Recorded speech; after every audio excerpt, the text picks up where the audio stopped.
guys? Xpagenius here from Ix. What the fuck? Okay, whatever. Sorry about that. That was kind of strange. Let me mute this kid. Walk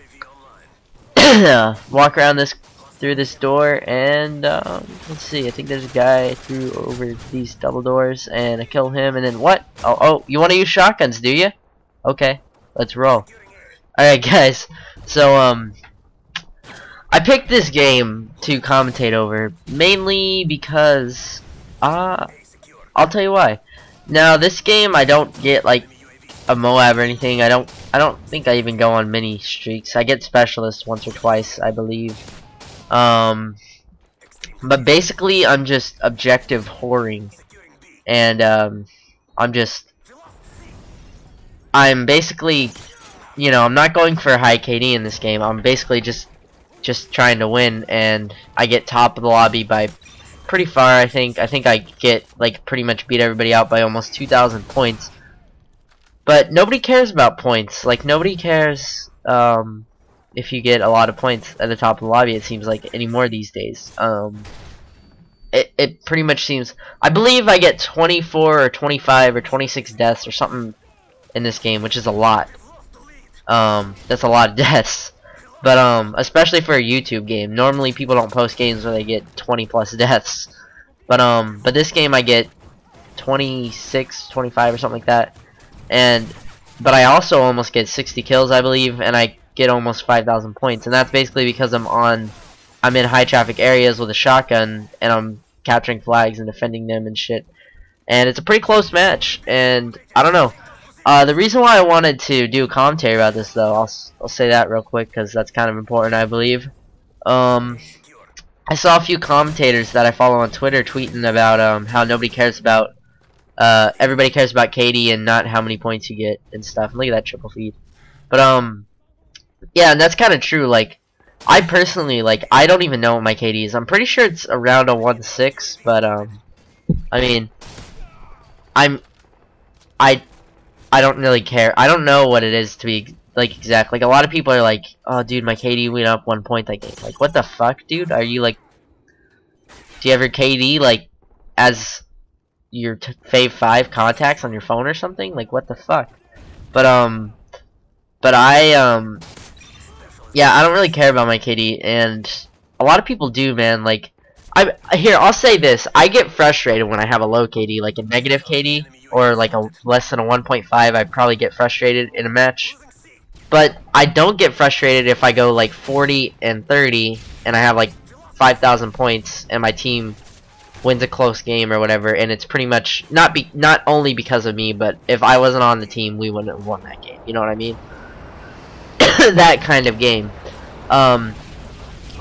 Because those are honestly, those are probably the funnest type of games. I mean, every time I find a noob lobby, I'm pretty much in a full party, and so there's not really enough kills to go around. So it's basically just running around looking for kills, and then once you get one, you're like, "Yay! I finally got a kill!" And it's like, "What the fuck?"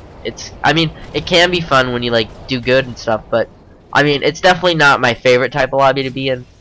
But one where there's no map like cap on kills, basically because everybody's going for flags or whatever, like this one, is really fun. And you'll also see me up in this room a lot because this the top room in that building is very, very important to control in domination, because you have sight on 2 flags if you control that. You have sight on B and you can nade it real easy, and you have like you looking directly at A throughout those other double doors or whatever.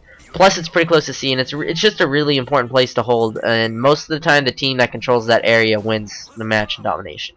And that's just and really any game mode. Like if you're playing kill confirmed or team deathmatch, the team that controls that middle area is most likely gonna win. Now I do think that specialist, which is what I'm using in this game, is probably not the best strike package if you're trying to objective for. The only advantage, it does, like, obviously gives you more perks, and that's great, but it also takes away a lot, like, because you could be getting UAVs for your team, you could be getting Predator missiles for your team, or whatever you want to be running. You could be getting an attack helicopter, you know, a Reaper or whatever. You could be getting ballistic vests, advanced UAVs, stealth bombers, whatever. You could be helping out your team with those assault and support strike packages.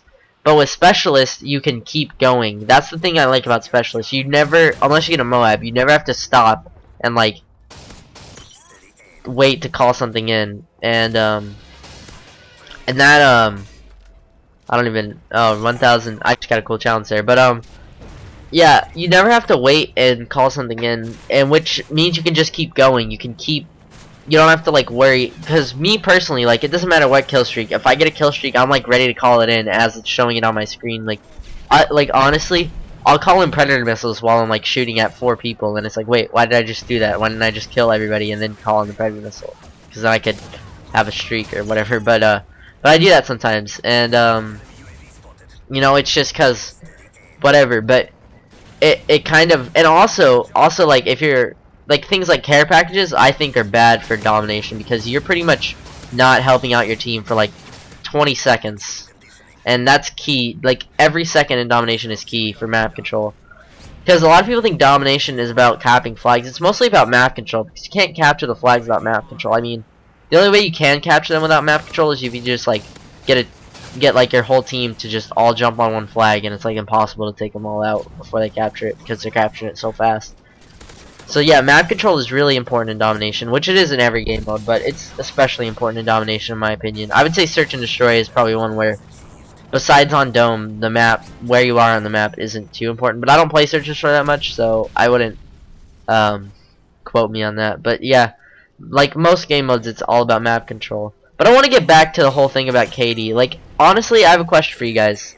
Do you think that, like, let's say, I don't know what my teammates' scores and KDs were like in this game, but my KD was about like a 2.5 or so, and I got like almost 60 kills and almost 30 deaths, and I finished top lobby, and I'm pretty sure I had teammates that had higher KDs than me.